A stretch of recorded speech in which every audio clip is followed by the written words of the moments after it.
সরকারের সাথে একের পর এক হয়তো প্রকল্প হয়েছে আর একের পর এক গান সেটা সরকারের সাথে সৃষ্টিও করেছেন।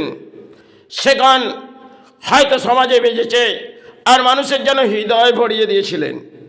কারণ সরকার আসছে, আমাদের বাংলার উন্নতির পথ আসবে, এটাই মানুষ ভেবেছিলেন।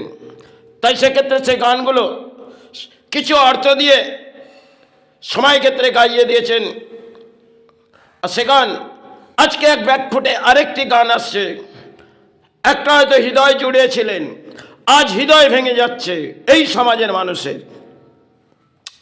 যে সমস্ত হিন্দু মানুষ সরকারকে কামনা করেছিলেন, আজ সে সমস্ত মানুষ তারা বিপক্ষে ঢল লাফাচ্ছে। দেখুন, রাজনীতির জনজোয়ারে হয়তো ভেসেছিলেন, আজকে অবনতির পথ হয়তো এই বাংলায় এসে গেছে। কারণ গান সময় ক্ষেত্রে গায়ককে দিয়ে গান হয়েছিল আর সেখানে হৃদয় জড়িয়ে গেল। আজকে দেখবেন হৃদয়ের মাঝে জোড়ানোর কিছু নেই, কিন্তু হৃদয় ভেঙে যাচ্ছে মানুষের। এই তো বাংলা।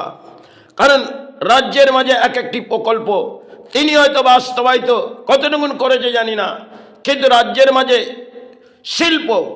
শিল্পকে সরিয়ে দিয়েছেন আর এনেছেন তিনি নতুন কিছু আনছেন। এটা বাংলায় ধর্মস্থান। কারণ জগন্নাথ মন্দির সেটাকে তিনি ইতিহাস ভাঙলেন আর সেই ইতিহাসের পাতা হয়তো ভাঙার যোগ্যতা কারো ছিল না। তিনি রানী এসেছেন বাংলার, তিনি যায় যেটা মনে করবে সেটা তো করতে পারে, কারণ রাজ্য তার। তাই ব্যাকফুটে দেখুন গান হয়তো বাজছিল, আজকে বিপক্ষে আরেকটি কানের মাঝে কিছু সারাটা দিন বাজছে যে সরকার লুষ্ট হয়ে পড়েছে। এই সমাজের মানুষ যারা এই রাজ্যের সরকারকে কামনা করেছে তারাই ব্যাকফুটে বিকল্প ঢল লাভবে এই রাজনীতির জড়জোয়ারে। কিন্তু রাজনীতির জায়গা, ধর্মের জায়গা, কিন্তু সেখানে ধর্ম নিয়ে এই নেতারা উৎপাত হয়ে পড়লেন। আজকে বাংলার মাঝে দেখবেন সে সমস্ত গান তিনি গাওয়ালেন আর আজকে বিকল্প কিছু বাজছে, সেটা কানের মাঝেই বাজছে। প্রতিটি মানুষ চাইছে সরকার কখন এই জায়গা থেকে সরে যাবে। এটাই তো বাংলায় একটি লজিক যেমন তিনি গানের মাঝ দিয়ে দিয়েছিলেন, আরেকটি লজিক এমন ফুটে আসছে সেটা বাংলার মানুষ মেনে নিচ্ছে না। কারণ অতি দুরবস্থা বাংলার এসে গেছে, দারিদ্রতার মাঝে রাজ্য চলে আসছে। কারণ শিল্প তো সরে গেছে। শিল্প সেটা রতন টাটা তাকে উচ্ছেদ করেছিলেন। আজকে বাংলার প্রতিটি মানুষ বুঝে উঠছেন সে কোথায় আমাদের জীবনের সাহারা এলো। হয়তো সরকারকে আমরা সাহারা নিয়ে এলাম, কিন্তু পথের দ্বার বসলাম, কেন খেলা হবে এ ধরনের চিৎকার করোনা কালে ব্যাখ্যা হয়েছিলেন। আজকে ব্রিগেড ময়দানে হয়তো তার একটি জনজোয়ারের খেলা হয়। আজকে তিনি যে ব্যাখ্যাটি এই বাংলার মাঝে ব্যাখ্যাগুলো করছেন সেটা ধর্মকে অসম্মান করে। কারণ তিনি কে এসেছেন বাংলার মাঝে, ধর্মকে ভেঙে চুরচুর করে দিচ্ছেন এই রাজ্যের রানী। সে রাজ্যের ধর্ম সম্বন্ধের কোনো জ্ঞান নেই।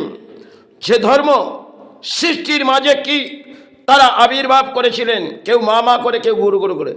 আজকে এই রানী এসে সনাতন ধর্মকে এমন কিছু বুঝিয়ে যাচ্ছে যেটা সাধারণ মধ্যবিত্ত অবধি বুঝে নিচ্ছে। এই রানী ধ্বংসের পথ করে যাচ্ছে ধর্মের। আর রানী যা করছে সমাজের কিছু মানুষ মেনে নিচ্ছে, কিন্তু আজ সেটা বিকল্প আসছে। কারণ রানীর গানের মাঝ দিয়ে সমাজ মানুষ হৃদয় জড়িয়েছিল। আজ দেখবেন অন্তর আত্মার মধ্যে যতটুকু রাজ্যে ব্যাখ্যা আসছে তাতে সমাজের মানুষ সরে যাচ্ছে রানীর বিপক্ষে। কারণ রানী সংবিধান ভাঙছে, আর রানী সংবিধান ভাঙার যোগ্যতাই হয়তো, কারণ তিনি এমন কিছু লজিক, কারণ তিনি তো রাজ্যের মুখ্যমন্ত্রী আর রাজ্যের সমস্ত কিছু দায়বদ্ধতা তার বাজে। আর সে আজ বাংলায় এক পরিণত করছে, সেটা সমস্ত রাজ্যের মানুষ কেন ভারতবর্ষের সমস্ত মানুষ জানে যে এই বাংলায় এই রাজনীতির নেতা এই রানী এসেছে। বাংলার অবনতি বহু সময় ধরেও কেটে আসছে। আজ যতটা সময় গড়িয়ে গেছে ততটা বাংলার দুর্দশার ছায়া হয়তো নেমেছে। কারণ শিল্প তো এলো না, কিছু এলো ধর্মস্থান, সেটা রানী বাস্তবায়িত কতটুকুন করবে। একটি হয়তো জগন্নাথ করেছেন, আরও কিছু স্থানের প্রকল্প করে যাচ্ছেন। এখানে দেবী দুর্গার আবির্ভাব 2027 আর মহাকাল চা এই বাংলার মাঝে আসবে, তাও হয়তো 2027 প্রকল্প হয়তো বাস্তবায়িত। এখানে মা মাটির মানুষ সবই আমাদের দেহ মাটিতে মিলিয়ে যাবে। আর উনি এক এসেছেন সরকার ভিত্তি অনুযায়ী বহু ব্যাখ্যা বলে যাচ্ছেন, সমাজ গ্রহণ করছিলেন, আজ বিপক্ষে চলে যাচ্ছেন। এই তো রাজনীতির জনজোয়ার। তাই জনগণ সেই পক্ষে আজকে বিপক্ষে চলে যাচ্ছে, আর এক পক্ষ থেকে আরেক পক্ষ।